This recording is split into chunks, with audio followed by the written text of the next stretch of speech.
senang dengan kondisi gua.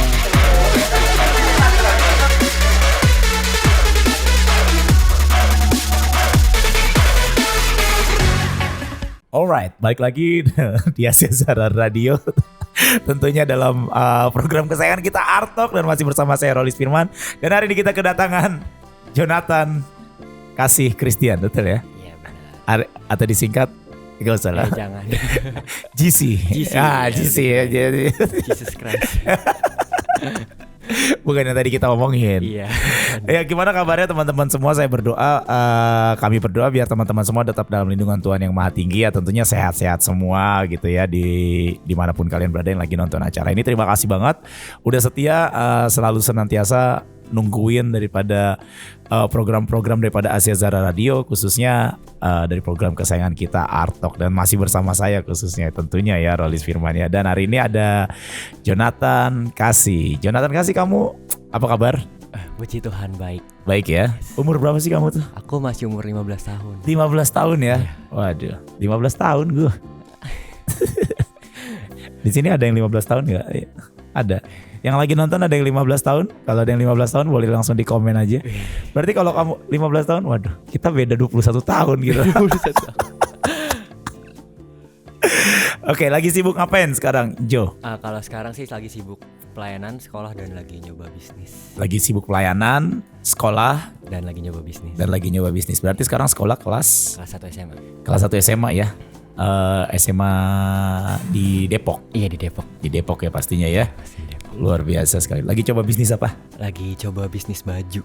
Oh, bisnis baju maksudnya bikin baju atau Bikin baju. Oh, bikin baju, Iya. Clothingan berarti. Clothingan, benar. Luar biasa. Saya doain sukses ya. Amin. Yang desain kamu sendiri? Iya desain sendiri. Keren nih. Berarti desain juga ya? Iya desain. Desainnya juga. pakai apa? Photoshop, Corel Draw? Kalau di HP masih pakai Canva, tapi di laptop pakai Photoshop. Pakai Photoshop. Iya. Luar biasa, anak-anak zaman sekarang tuh kreativitasnya tuh luar biasa gitu ya. Umur 15 tahun sudah mulai berbisnis, keren. Pokoknya saya wish you all the best gitu ya. Oke, Jonathan nih, kalau misalnya boleh ngobrol-ngobrol nih, boleh cerita-cerita gitu kan. Kamu hobinya apa sih? Aku tuh sekarang ini sebenarnya lagi ke hobi untuk olahraga. Buat sebenarnya selama masuk pandemi ini males ya olahraga, tapi hari ini lagi mau coba bugarin diri karena terlalu banyak kegiatan yang buat stres. Terlalu banyak kegiatan, gara-gara banyak kegiatan yang bikin mager kali ya. Iya benar. Gara-gara pandemi juga kan, nggak aktivitas kurang gitu kan. Iya. Jadi olahraga juga jadi kurang. Tapi sebelumnya emang kamu suka olahraga? Iya benar.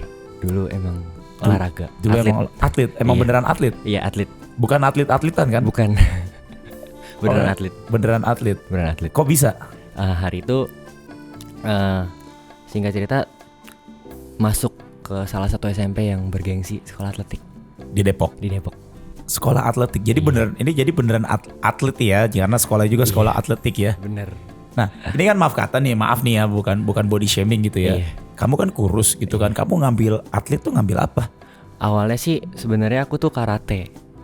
Karena di karate itu orang-orang tinggi dan kurus itu sangat Sangat diingini karena kakinya tuh panjang. Oke. Dan buat nendang itu kalau misalnya kita bisa nendang kena Jangkauannya ya. Iya, jangkauannya tuh bener-bener poinnya tinggi. Kalau kita bisa nendang gitu. Dan dulu pernah ikut Apa? kejuaraan karate pernah ikut? Pernah. Tapi hari itu yang aku ikutin tuh cuma sebatas festival. Jadi bener-bener kayak menang gak menang tuh dapat medali. Jadi sebenarnya ajang menyedihkan sih sebenarnya. Sebenarnya ajang untuk menyenangkan diri aja ya. Iya. Nggak ada sebuah prestasi iya, sebenarnya bener gitu. sih. Lebih tepatnya buat mama pamer ke tetangga sih. Iya. Wah, dapat medali nih gitu Iya. kan. Padahal kagak menang. Padahal gak menang. Ya sama, saya juga ngikutin. Ya untungnya belum pernah ngikutin. Saya kan suka sepeda. Oh iya. Saya suka sepedahan. Jadi kalau misalnya waktu gara-gara pandemi itu ada sebuah ajang lomba, bukan lomba sepeda sih. Jadi kayak kita ini nyelesain target gitu Iya, kan, bener. berapa kilometer. Jadi kalau misalnya, jadi gak ada juaranya karena semua orang dapat medali gitu. everybody happy. Iya. Tapi sebenarnya gak ada prestasi sih. Gak ada prestasi. Ya, Cuma dapat medali. prestasinya karena ya berhasil menyelesaikan misalnya targetnya 60 kilo, targetnya 200 kilo. Iya. Gitu kan ya, targetnya gitu aja, tapi sebenarnya gak ada prestasinya ya, Iya karena bener. ya cuma kita ikutin sebuah ajang dan kemudian kita dapat medali. Benar. Itu waktu kamu SD atau SMP? Waktu SD. Pas karate SD itu waktu juga? SD. Oh, karate pas waktu SD. Iya. Tapi waktu SD itu udah masuk sekolah atlet juga? Belum. Oh, belum. Jadi cuman kayak ikut-ikutan eskul. Oh, jadi sekolah. ikut kegiatannya waktu itu ada festivalan karate aja gitu Iya ya. bener. Tapi kamu sering menang dulu karena postur tubuh. Kalau misalnya lomba gitu, yang lomba beneran sih jarang menang. Kalau yang lomba beneran, kalau yang Tapi festival menang mulu. karena kalau udah beneran tuh orangnya udah beda lagi Udah ya. beda yang lagi, ikut udah ya. bener-bener Udah teknik ya. teknik. Iya. Ini gitu ya. Iya. Dan akhirnya kamu masuk SMP. Kok bisa sih masuk SMP? Maksudnya kan itu kan berkelas, bergengsi. Iya. Kan pasti biayanya juga mahal. Iya. Ya kan? Kok bisa? Keluarga, kondisi finansial oke. Sebenarnya itu tuh sebenarnya sekolah negeri dan biaya tuh Ditanggung. ditanggung. Beasiswa atau? Bukan beasiswa, jadi bener-bener Depok itu punya 2 sekolah yang itu bener-bener buat atletik, buat ngelahirin atletik dari Depok. Oh, oke. Dan itu cuman bayar baju dan perlombaan aja. Oh, Jadi hari oke. itu masuk sekolah atletik gara-gara yang pertama nemku kurang buat masuk sekolah negeri. Di kondisi keluarga lagi finansialnya kurang. Oh, Jadi justru keluarga finansial kurang. Iya. Soalnya buat masuk swasta itu kan mahal. Mahal. Nah, mau gimana pun harus masuk negeri yang gak bayar. Dan hari itu nem kurang, ya ujungnya ke sekolah atletik. Kepepet ya. Kepepet, bener-bener kepepet. Bener-bener. Kadang kepepet. Dites banyak lah tesnya, ada lari dan lain-lain. Dan puji Tuhannya masuk. Walaupun hari itu dites, dicek namanya itu paling bawah. Oh, kamu paling bawah? Iya. Karena hari itu olahraganya cuma bener-bener karate dan hari itu cuma menang festival, nggak ada bener-bener ajang yang bergengsi sampai tingkat manapun yang bisa sertifikatnya tuh bener-bener salah satu syaratnya gitu ya, Iya. untuk bisa masuk ke dalam sekolah atletik itu. Iya bener. Tapi ujungnya puji Tuhan tetap masuk. Lolos. Ya walaupun gara-gara Kepepet. ajang festival ya. Iya. Festival. Sertifikat festival gitu kan. Nah, terus segitu kamu mencintai dunia atlet dari SD. Iya. Atau kamu baru mencintai atlet itu setelah kamu masuk SMP? Apa emang dari dulu udah cinta sama atletik sama dunia Sebenarnya waktu atlet? SD tuh masuk karate cuma biar keren aja. Oh, Karena kalau pakai baju karate tuh kelihatannya keren ya, kelihatannya gagah. keren banget. Iya. Pokoknya kalau dilihat, apalagi dilihat cewek hari itu, kalau iya. misalnya pakai baju karate tuh Ada lah ya maksud tersembunyi ya tetap keren ya. banget. Iya. Ah. Maksud tersembunyi. Ah. Dan kalau mulai mencintai atletik tuh mulai SMP di kelas 8. Mulai mencintai atletik Iya. di SMP kelas 8. Ya Awalnya tuh biasa sih gitu sih kalau cowok-cowok kurang gitu kayak kita ini kan sebenarnya kan zaman dulu kan cowok-cowok kurang ya. Kurang, bener Bintang banget. tamu yang sebelum kamu juga itu kan cowok kurang tuh. Yang minggu lalu. Iya. Jadi kalau misalnya cowok-cowok kurang itu apalah yang mau kita tampilin gitu kan. Iya. Jadi kalau misalnya begitu ada kesempatan untuk bisa menampilkan sesuatu biar menarik perhatian. Iya, bener, Biasanya kayak gitu. Bener kan ya, Riz ya? Ya kan, makanya kamu cat rambut gitu kan. Biar kira-kira ada yang menarik perhatian gitu kan ya. Nih misalnya dilihat kan dari gua apa yang bisa menarik, udah gak ada yang menarik. Coba deh rambut gua cat dah. Misalnya gitu kan. Nah zaman dulu, nah saya juga dulu gitu. Saya dulu waktu saya SMP bener juga sebenarnya sama, mirip-mirip gitu kan. Miskin, jelek, kurus. Saya kurus dulu. Tinggi badanmu berapa? Sekarang 173. 173 ya. Kamu lebih tinggi daripada saya. Nah kalau saya itu pokoknya dulu saya udah pendek, hitam, kurus. Bisa bayangin nggak? Bisa. Terus saya jatuh cinta sama primadonanya di sekolah waktu saya SMP. Wow, luar biasa. Luar biasa. Jadi apa yang saya lakukan, saya akan cari cara untuk menarik perhatian dia. Iya, waktu itu saya cari caranya gimana? Gimana? Saya pemetaan tuh di sekolah. Wah, ini cewek-cewek kok bisa deket sama cowok gara-gara zaman dulu tuh cowok-cowok itu main gitaran. Nah itu akhirnya saya beli gitar di pasar 25.000, saya belajar tuh main gitar. Saya bawa ke sekolah, di sekolah main gitar gitu kan. Wah, udah gitu disamperin emang. Wow. Sama nih cewek disamperin. Pas disamperin dibilang, Lis nyanyiin lagu ini. Mateng dalam hati. Gue cuma bisa kuncinya GAD lagi gitu kan. Beneran. Iya. Dan itu hari itu kamu pakai karate untuk bisa dilihat gitu. Iya, Wah, bisa dilihat. kesannya kelihatannya gagah, keren gitu. Apalagi setelah festival itu kan medali diserahin ke sekolah dan dipanggungin istilahnya. Iya. Jadi lebih keren Ya lagi. mau kan di display ya, dipertontonkan gitu ya. Dipertontonkan pas Jadi upacara. tingkat kepercayaan dirinya langsung Wow, meningkat gitu ya. Wah. Jonathan Christie, bukan. Jonathan Christie, Jonathan Kasih. GC ya, Jonathan Kasih Christian gitu kan. Nah, dan kemudian kamu berkata bahwa kamu itu baru mencintai dunia atletik itu kelas 8. Why? Kan kamu masuk dari kelas 7 kan? Iya. Kenapa di kelas 8 kamu baru mencintai dunia atletik? Karena waktu kelas 7 itu bener-bener kan itu aku masuk sekolah bergengsi. Dan itu bener-bener saingannya tuh orang-orang yang istilahnya terpandang lah. Di atletik itu terpandang, entah itu cabur karate atau cabur lain, itu tuh terpandang. Paling favorit caburnya apa? Hari itu bener-bener paling favorit sepak bola. Sepak bola ya tetap ya. Tetap sepak bola. Dan hari itu sekolah aku itu untuk sepak bola itu bener-bener nggak bisa dikalahin selama bertahun-tahun. Oh iya. Iya. Wow. Tapi pas aku masuk juara 2. Pas kamu masuk sepak bola jadi juara 2. Berarti kamu membawa perubahan ya. Walaupun perubahannya ke arah yang lebih luar biasa. Oke, terus gimana? Akhirnya bisa kamu mencintai atletik itu gimana tuh ceritanya? Pas kelas 7 itu bener-bener hari itu bergengsi banget.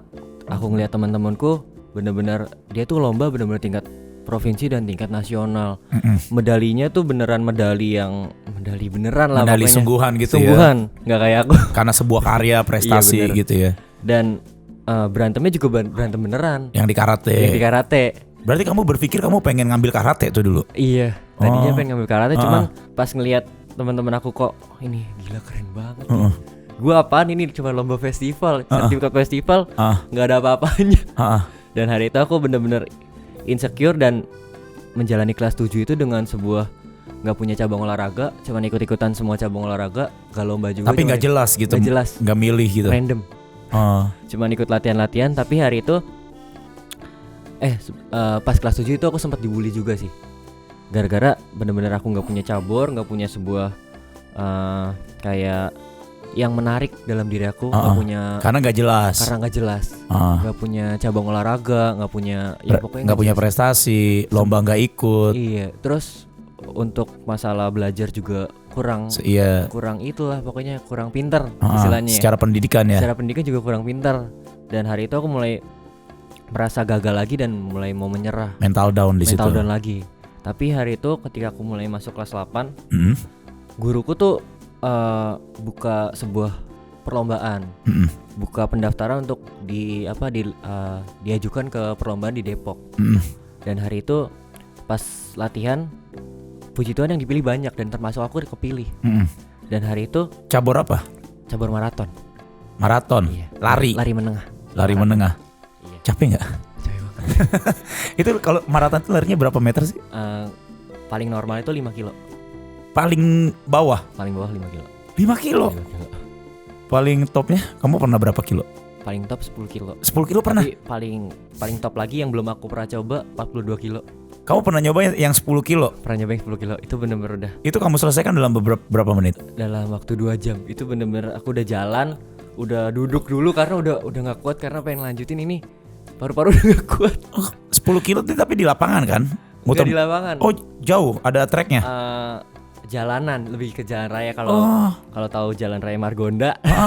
Nah itu lurus terus sampai kan jalan raya Margonda tuh panjang ya. Muter sampai bener-bener sampai balik lagi ke titik awal. 10 kilo? 10 kilo. Wow. Iya. Jadi kamu paling top pernah ke 10 kilo. Iya, cuman hari itu emang gak menang sih. Tapi finish. Tapi finish, iya. Menyelesaikan. Banyak yang gak finish soalnya. Banyak yang gak finish. Iya. Wow, kamu yang pernah menang di lari di 5 kilo. Iya, 5 kilo. Menang terus bener. Menang terus. Iya. Wah, keren. Pas hari pertama aku dapat promosi, yang hari itu dibuka pendaftaran, awalnya menang. Terus tiba-tiba dibuka lagi, menang dan podiumnya tuh lebih maju lagi. Dari yang contoh tingkat 10, hari itu ke tingkat 7. Maksudnya tingkat 10 tuh apa? Tingkat 7 itu apa? peringkat kayak misalnya Oh, finisher. peringkat. Iya, finisher. Oke. Dan hari itu ketika aku mulai lomba, tiba-tiba makin kesini kok makin naik. Dan aku mulai dapat banyak promosi dan lomba. Dan hari itu aku mulai menjalani dan tiba-tiba pelatihku juga nawarin satu cabang olahraga lagi. Itu lompat jauh. Lompat jauh. Iya. Dan hari itu Yang lompat di atas pasir itu ya. Iya benar, lompat di atas pasir. Terus hari itu aku mulai menjalani dan tiba-tiba yang lompat jauh kok ini oke juga ya. Hari itu maraton dan lompat jauh aku berhasil sampai ke tingkat provinsi. Tingkat provinsi? Iya. Oh keren. Dan dapat podium yang lumayan di peringkat 8 hari itu. Wow. Iya, tapi setelah balik dari lomba provinsi itu tuh bener-bener promosi itu terus menerpa kayak bulan ini lomba lagi ya, bulan ini lomba lagi ya, bulan ini lomba lagi ya sampai Jadi bertubi-tubi tuh Jadi ya, bertubi-tubi. selalu ada tuh ya, padat gitu ya. terus sampai bulan Desember itu bener-bener udah full jadwal. Ada yang sebulan 2 kali lomba, pokoknya full. Selama setahun itu. Iya. Tapi 2019 apa 2020? 2020. 2020. Iya, 2020. Terus pas selesai lomba provinsi itu sekitar bulan Maret. Dan tiba-tiba tepat dari aku pulang dari provinsi, tiba-tiba ada sebuah berita COVID-19. Oh, pandemi.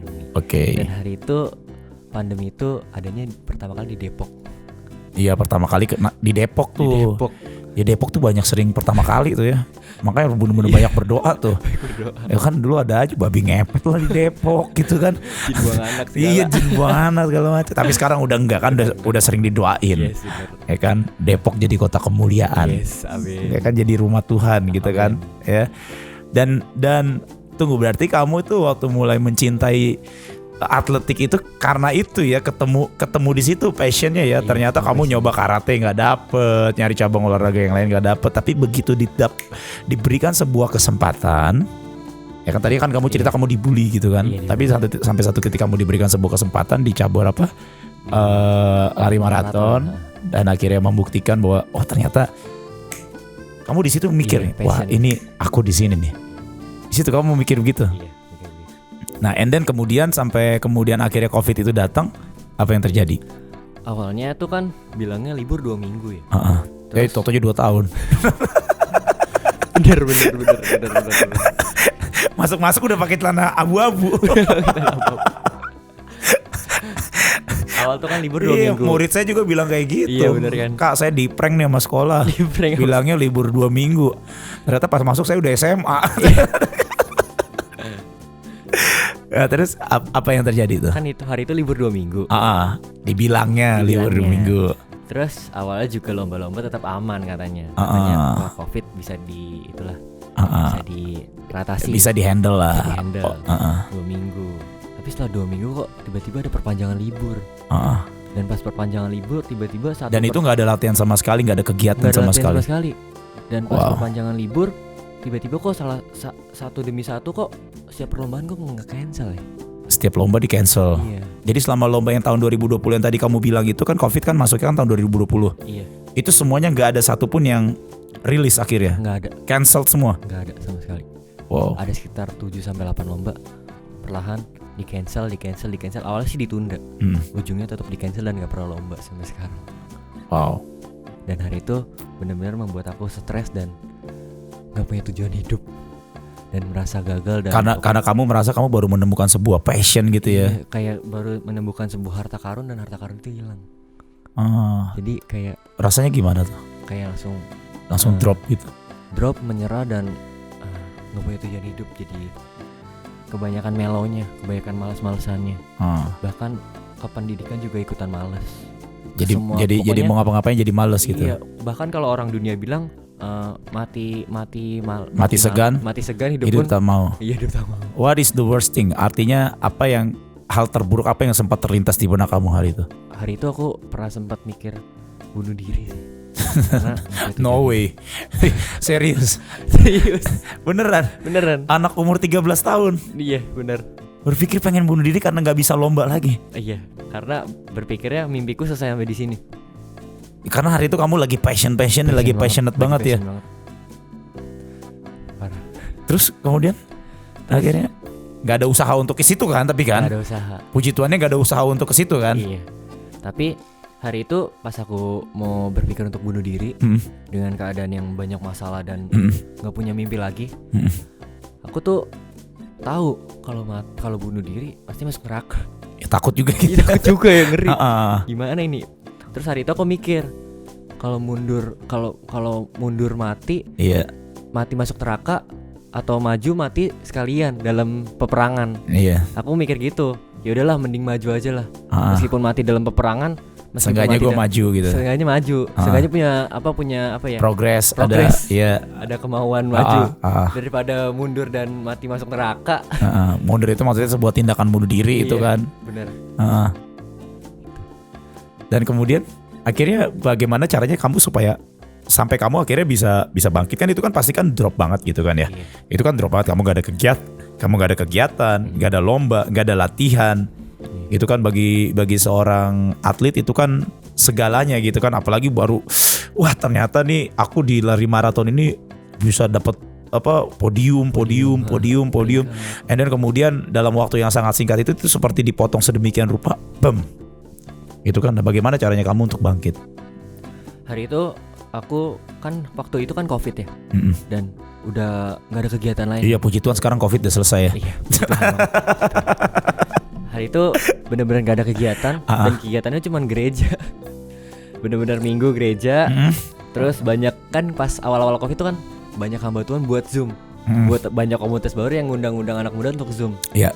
Kayak Ya karena segala sesuatu kan kegiatan kan harus online, gak bisa tatap wajah. Zoom, dan benar-benar itu aku tuh ketarik di situ.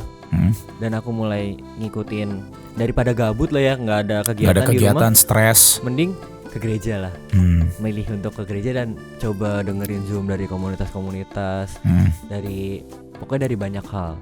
Dan hari itu tuh kok kayak muncul sebuah harapan baru ya, kayak ada sebuah dikuatkan gitu. Iya, dikuatkan, kayak ada satu tetesan yang membuat seger gitu. Seger, iya benar banget. Walaupun cuma sekedar lewat Zoom. Dan terus hari itu aku mulai coba benar-benar ikut lebih banyak, ikut komunitas rohani dan dapat banyak rema untuk menjadi lebih semakin kuat lagi, semakin punya harapan lagi. Terus aku mikir, loh, kok enak ya dalam Tuhan. Kok enak ya hidup kayak kerohanian gitu. Dan aku hari itu benar-benar coba jalan dan aku menemukan satu komunitas. Hari itu aku mulai masuk, dan pas aku masuk bener-bener seminggu 2 minggu sih kemalasan itu memberontak. Tapi pas aku coba taat dan aku lihat komitmenku di waktu pas aku menyerah, yang aku bilang bahwa daripada gua mundur mati, mending maju sekalian. Mending maju. Ya udahlah, udah terlanjur nyebur ke pelayanan dan komunitas. Itu jadi sebuah perkataan atau sebuah pedoman yang kamu pegang gitu ya. Bener. Pokoknya begitu kamu malas, kamu ingat akan hal itu gitu ya. Iya. Dan hari itu aku mulai maju dan coba taat aja lah. Taat aja. Ini aku sebenarnya nggak tahu sih depan bakal terjadi apa. Tapi intinya taat aja udah. Taat dan percaya ya. Taat dan percaya. Bahwa Tuhan pasti sanggup nolong. Iya, benar. Nah tadi kan kamu bilang kan rema gitu kan yang membuat kamu bangkit. Nah rema apa yang benar-benar yang kamu dapetin yang buat kamu itu yes thank God aku dapet ini. Hari itu ada satu hamba Tuhan, almarhum sih sekarang udah almarhum. Hamba Tuhan itu bilang, kamu adalah terang dunia. Cuman bilang satu statement gitu. Itu aja. Iya, kamu adalah anak terang. Kamu adalah terang bagi bangsa-bangsa. Nah itu aku langsung, oh my God, ini apa? Dari satu perkataan itu, itu membangkitkan kamu. Membangkitkan, jadi kayak, wah ternyata ini fungsi gue. Gue punya fungsi ya sebenarnya. Jadi terang. Jadi terang, benar. Dan kemudian bagaimana cara kamu untuk kamu bisa jadi terang? Kan artinya kan ada sebuah output, ada sebuah tindakan gitu kan. Pasti kan kamu bilang kan tadi kan kalau misalnya kamu itu kan punya statement adalah kalau gue mundur gue mati, kalau gue maju ya walaupun mungkin ada sebuah ketakutan, mungkin ada sebuah kematian di depan, tapi at least gue maju gitu kan. Nah apa yang kamu lakukan begitu kamu dapat rema itu untuk kamu jadi anak terang? Artinya kan kamu kan harus bersinar dimanapun juga, gitu kan. Nah kira-kira apa yang kamu kerjakan setelah hari itu? Hari itu aku mau memanfaatkan media sosial. Medsos ya? Iya benar. Dari WhatsApp, TikTok dan Instagram. Pokoknya setiap aku nonton khotbah dan dapat rema yang cukup kuat dan mengubahkan hidupku, kamu share. Bahkan hari itu aku chat personal ke satu-satu orang. Pokoknya lu mau nggak mau nerima firman, pokoknya lu harus mau. Ya pokoknya tugas kamu, gua terang nih, gua harus bagikan terang itu ke banyak orang gitu ya. Oh, Terus, kamu sampai share ke orang, share kamu ke orang. chat-chatin. Bener. Wah. Bahkan ada orang Kristen yang udah mulai jauh dari Tuhan. Aku gini nih, kamu pasti udah kayak gini ya. Terus aku bilang terakhirnya, tenang, kamu terang dunia. Pokoknya aku bener-bener chatin. Dari kata yang kamu bilang you are the light itu kamu bagikan ke orang lain. Bener banget. Dan aku mulai dari itu aku mulai jadi terangnya tuh lewat cara medsos. Tapi kamu bagikan itu dengan setia. Dengan setia. Luar biasa. Tapi kemudian yang apa lagi? Selain lewat medsos, aku juga sebenarnya bikin konseling. Oh, bikin konseling juga. Itu buat apa? Buat anak-anak muda kah? Sebenarnya buat anak-anak seumuranku sih.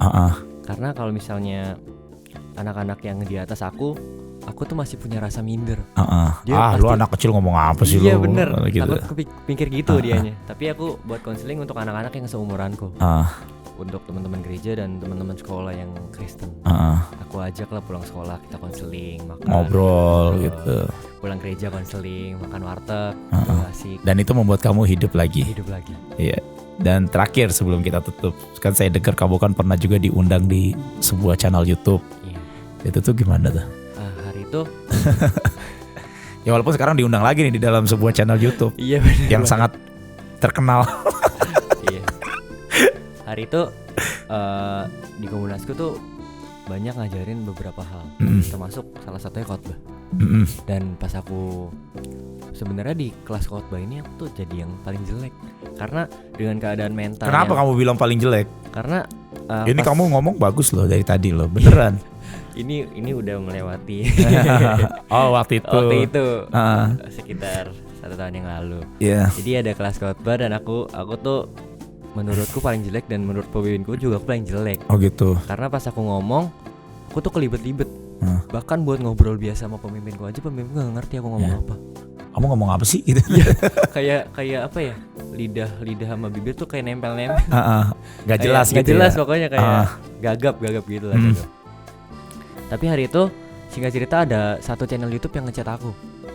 Ngechat random banget, gak tau dapet dari mana. Random tiba-tiba ngechat. Shalom Kak Jonathan. Kakak mau gak ngisi kesaksian di channel YouTube aku? Awalnya aku tuh nolak dan aku tanya-tanya keluarga, tiba-tiba dipaksa lah. Udah isi aja, isi pokoknya isi. Ya udahlah, waktu itu padahal dalam keadaan terpaksa juga sih. Gara-gara dipaksa beberapa orang dan keluarga. Tapi pas tiba-tiba saatnya buat aku ngisi, aku tuh dengan keadaan yang dadakan dan firmannya tuh seadanya. Aku bener-bener persiapannya sangat kurang gitu. Sangat kurang banget. Aku bener-bener nyari di hari itu juga. Dan pas aku cari, itu bener-bener kayak remanya seadanya gitu. Bukan rema yang bener-bener peceng, tapi bener-bener yang seadanya yang mungkin itu beberapa ada yang asumsi. Asumsi dari pikir-pikir sendiri yang lahir dari sebuah perenungan pribadi gitu. Iya bener sih. Terus pas aku buat, tiba-tiba masuklah ke suatu room podcast dan aku sharing di situ. Walaupun sharingnya nggak jelas, sharingnya bener-bener. Menurut kamu nggak jelas? Nggak jelas. Aku dengar sendiri juga kadang, kok nggak jelas ya. Oh kamu suka dengerin lagi ulang gitu ya? Beneran nggak jelas ini. Terus pas aku mulai ngomong kesaksian, pas beberapa hari tiba-tiba kok yang nonton banyak. Nambah. Dari hari pertama itu cuma 100. Tiba-tiba hari kedua tuh 200. Hari ketiga udah masuk 600, hari keempat udah masuk 1000. Bahkan sampai sekarang terus bertambah. Dan tiba-tiba hari itu aku mikir, kok bisa ya nambah ya? Dengan keadaan aku yang khotbah gak bisa, dengan keadaan aku yang bener-bener ngomong belibet-libet, kok bisa ya? Orang bener-bener dengerin dan sampai sekarang itu jadi yang terpopuler, jadi yang peringkat 1 bahkan. Iya, di channel itu ya. Iya, di channel itu. Iya, dan itulah menurut saya sih itu apa ya, itu Tuhan gitu kan. Iya. Pada waktu kita ini melakukan bagian kita, waktu kan kamu bilang kan kalau kamu dapat remanya kan kamu adalah terang, kamu adalah anak terang. Iya. Dan waktu itu kamu melakukan dengan setia, dengan kamu chat-chatin orang, biar bagaimana juga kamu ceritakan tentang yang namanya kebaikan Tuhan, kamu bersaksi tentang Yesus.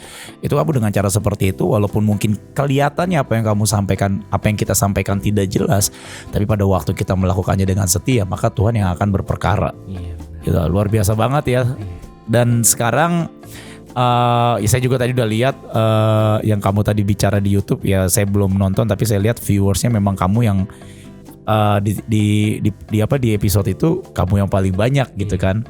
Dan saya berdoa biar nanti kamu akan terus semakin hari semakin menjadi terang ya. Amin. Tentunya ya. Amin. Dan yang saya tahu kan kalau misalnya terang itu nggak pernah ditaruh di tempat yang terang gitu kan. Berarti kalau terang itu kan artinya kan akan ditaruh di tempat yang gelap untuk membawa sebuah perubahan dan membawa sebuah perbedaan. Luar biasa banget Jonathan. Bener ya Jonathan ya? Iya. Jonathan Christian ya kan? Kasih Christian. Iya, Jonathan kasih Christian. Berarti bener Jonathan Christie disingkat. Ya agak-agak mirip gitu ya. Dan sekarang lagi pengen menggeluti kembali ke dunia atlet lagi ya, pengen olahraga lagi gitu ya. Lebih tepatnya buat kebugaran jasmani. Buat kebugaran aja ya. Biar gak stres aja sih sebenarnya. Ya, dan kamu sekarang udah menemukan siapa diri kamu di hadapan Tuhan gitu ya, panggilan kamu ya. Pokoknya saya berdoa Jonathan biar semakin hari semakin dahsyat gitu ya. Amin. Ya. Luar biasa loh dari seorang Jonathan yang tadinya orangnya melo ya, gampang drop gitu kan, dibully dikit baper gitu kan. Kemudian udah masuk atlet baru ngerasain passion dikit, kena goncangan baper dan melo, tapi sekarang Tuhan pakai menjadi terang dan Tuhan pakai luar biasa banget ya Jonathan ya. Nah kira-kira kamu ini punya pesan-pesan gak nih buat teman-teman yang lagi nonton acara ini? Oke, buat teman-teman yang hari-hari ini merasa gagal dan merasa mental breakdown, pilihannya cuma satu, seperti yang tadi aku bilang. Daripada mundur kamu mati masuk neraka, mending kamu maju sekalian dan pilih taat. Karena ada sebuah gift, ada sebuah anugerah, ada sebuah kesempatan di balik sebuah ketaatan. Taat ya. Yes. Pokoknya taat aja melakukan segala sesuatu yang dari Tuhan ya tentunya ya. Dan jangan lupa untuk terus banyak-banyak berdoa ya. Oke Jonathan ya, terima kasih banget buat waktunya hari ini udah mau ngobrol-ngobrol di Art Talk. Terima kasih juga buat teman-teman yang bertugas hari ini, rame banget di studio kita hari ini ya. Ini bukan penonton bayaran kan? Dan itu tadi pesannya dari Jonathan dan juga dari saya juga. Saya pengen pesanin kepada setiap teman-teman, apapun yang terjadi dalam hidupmu ya, apapun kejadian yang menimpa hidupmu, jangan pernah takut. Jangan pernah khawatir ya, mungkin waktu kita ngalamin kejatuhan kita akan ngalamin yang namanya break ya. Mungkin kita akan mengalami yang namanya down, tapi jangan berlama-lama di situ karena percaya pasti ada tangan Tuhan yang akan senantiasa menolong setiap kita dan mengangkat kita ya. Amin. Contohnya Jonathan, Tuhan angkat sedemikian rupa luar biasa. Oke, buat teman-teman semua yang hari ini kalau misalnya kau suka akan tayangan hari ini, episode hari ini jangan lupa untuk di-like. Kalau nggak suka di dislike aja juga nggak apa-apa, nggak masalah juga. Kalau pengen request bintang tamu berikutnya atau kamu pengen jadi bintang tamu di Art Talk, tulis aja di kolom komentar gitu kan, kasih nomor telepon, nanti tim saya akan hubungin teman-teman sekalian yang mau jadi bintang tamu. Kalau misalnya punya cerita yang menginspirasi, cerita yang luar biasa, kesaksian, kita ngobrol sama-sama di tempat ini. Dan kalau kalian berpikir bahwa wah kayaknya ini cerita Jonathan ini hari ini nih bisa menginspirasi teman saya, jangan lupa untuk di-share videonya. Dan yang terakhir, jangan lupa untuk di-subscribe channel daripada Asia Zara Radio supaya kalian gak ketinggalan informasi-informasi terbaru daripada Asia Zara Radio. Oke Jonathan, thank you banget. Thank you ya. banget. Saya Rolis Firman. Saya Jonathan kasih Christian. Iya, kami undur diri dulu, sampai ketemu di episode berikutnya. See you and bye-bye, God bless you all. Semuanya, waduh senang. Dengan kondisi